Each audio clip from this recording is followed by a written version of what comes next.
August 1966. The Beatles step off stage for the last time, exhausted by fame and touring. Legend says their next move redefined everything, but the story behind Sgt. Pepper's Lonely Hearts Club Band begins not with music, but with an idle glance at a salt and pepper sachet on a flight from Kenya. What did Paul McCartney see in that moment that let the band invent a new world and risk it all for absolute creative freedom? On August the 29th, 1966, the Beatles walked off stage at San Francisco's Candlestick Park. The crowd's roar faded, but for the band, the silence that followed was deafening. Years of relentless touring, over 1,400 concerts, thousands of miles, and crowds that drowned out their own music had left them drained. The joy of performing had been replaced by fatigue and frustration. On the road, their songs were barely heard above the screams. Security concerns, controversies like the backlash over John Lennon's "more popular than Jesus" remark, and the grind of constant travel had turned what was once exhilarating into a burden. In private, the four agreed it was time to step away from the stage.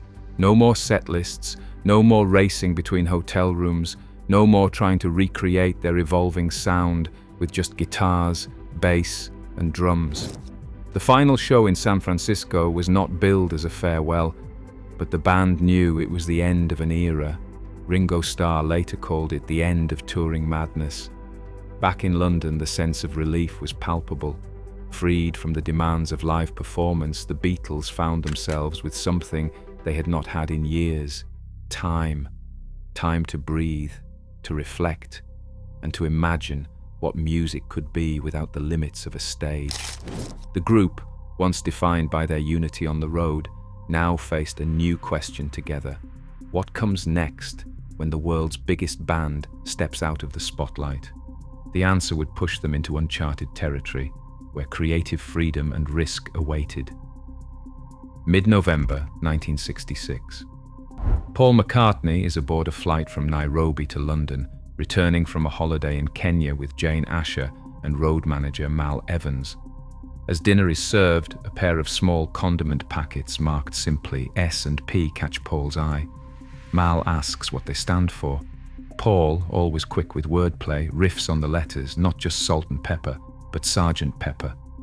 The name has a playful, slightly absurd ring, and the idea lingers, sparking Paul's imagination.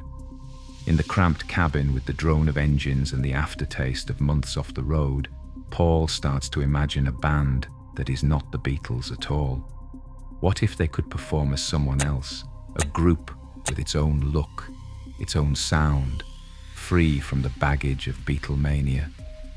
By the time the plane touches down at Heathrow, the notion has grown. Sgt. Pepper's Lonely Hearts Club Band, a fictional ensemble, is ready to take musical risks. The Beatles never could. For Paul, the alter ego is not just a joke, it is a creative shield. Behind it, the band can try on new styles, experiment with sounds, and step outside the expectations that have boxed them in. The name, born from a passing moment with a sachet, becomes the key to a new kind of freedom. Soon, the others are on board. The Beatles will become Sgt. Pepper's Lonely Hearts Club Band, not just in the studio, but in spirit, ready to invent a world of their own. Inside EMI Studios, on November the 24th, 1966, the Beatles faced a challenge that would define the album's sound: 4-track tape machines. With only 4 tracks available at a time, engineer Jeff Emerick and producer George Martin had to invent a new way of working. Each instrument or vocal part filled a precious track. Once those 4 were used, Emerick would mix them down, bouncing the sounds onto a single track of a new tape, freeing up space for more layers. Every bounce combined previous performances, but it also added a subtle haze, a gentle loss of clarity that became part of the record's character. On the title track, Paul McCartney's bass was recorded, then bounced, then overdubbed again, sometimes across several generations. Track allocation sheets from these sessions show careful planning, with instruments and effects mapped out in pencil before a note was played. This process demanded precision, but it also opened up new creative territory, turning technical limits into a canvas for sonic experimentation. The result was a density and warmth that could not be achieved any other way. In early 1967, a small grey box changed the way music was recorded at Abbey Road. Geoff Emerick, the band's trusted engineer, introduced direct injection, known as DY, for Paul McCartney's bass on the title track.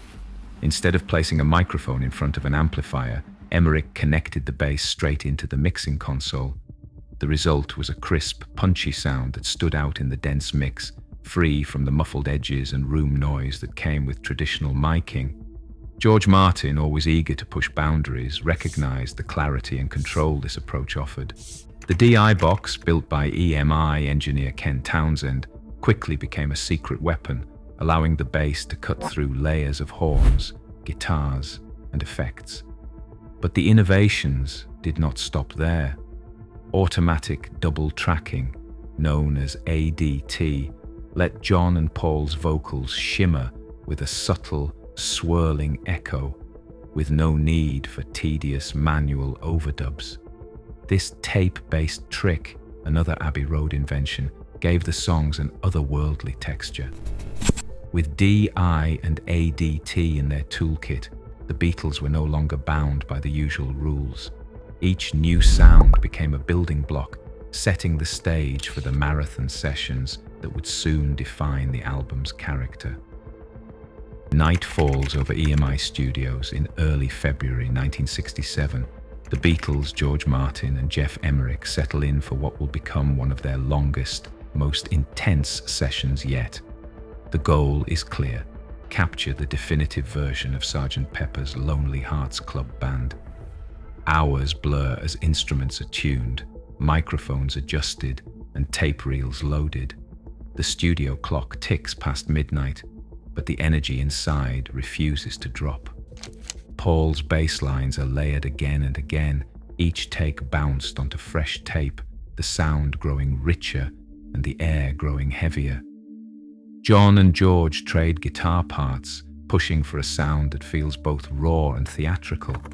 Ringo waits for his cue, then delivers his drum fills with a punch that cuts through the fatigue.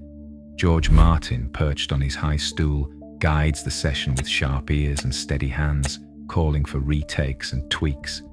By dawn, the band has built something new, a roaring, brass-laden introduction that feels like a curtain rising. The exhaustion is real, but so is the sense of triumph. The title track is no longer just an idea. It is the album's unmistakable opening fanfare, forged in the heat of an all-night push. Inside Abbey Road, the boundaries of what was possible with tape were tested to their limit on Strawberry Fields Forever. John Lennon wanted two different versions of the song fused into one, each with its own tempo, key, and atmosphere. Geoff Emerick, the Beatles engineer, used Vari-Speed to slow one take down and speed the other up, matching their pitches by fractions of a semitone. The splice point, hidden in the middle of the track, created a seamless, dreamlike transition that had never been attempted before. But just as the band was pushing the studio to new heights, pressure from EMI forced Strawberry Fields Forever and Penny Lane out as a double-A side single in February 1967. Their removal from the album changed its direction, steering the focus away from introspective nostalgia and toward the bold, theatrical world of Sgt. Pepper's Lonely Hearts Club Band. A new kind of spectacle took shape in a photographic studio on Chelsea's King's Road. Peter Blake and Jan Howarth, known for their bold pop art, were tasked with turning the Sgt. Pepper concept into a living tableau. They gathered more than 60 figures, wax statues from Madame Tussauds, cardboard cutouts and photographic enlargements, arranging them around the Beatles, who wore vivid, custom-made military uniforms. The uniforms, with their gold braiding and bright colors, signaled a break from the band's old image and announced their transformation into a fictional ensemble. Each chosen face, from Marilyn Monroe to Karl Marx, was carefully sourced to reflect the band's influences and interests. The set became a stage, blurring the line between reality and invention. Even the album's inner groove loop, a snippet of sound designed to play endlessly on a turntable, extended the illusion, inviting listeners to linger in the world Sgt. Pepper had built. The tools invented for this album, like direct injection recording, now shape every studio session across the globe. As artists seek new ways to redefine sound, Sgt. Pepper's fearless experimentation remains a blueprint. Innovation does not retire. It waits for the next mind ready to listen. Share your thoughts below.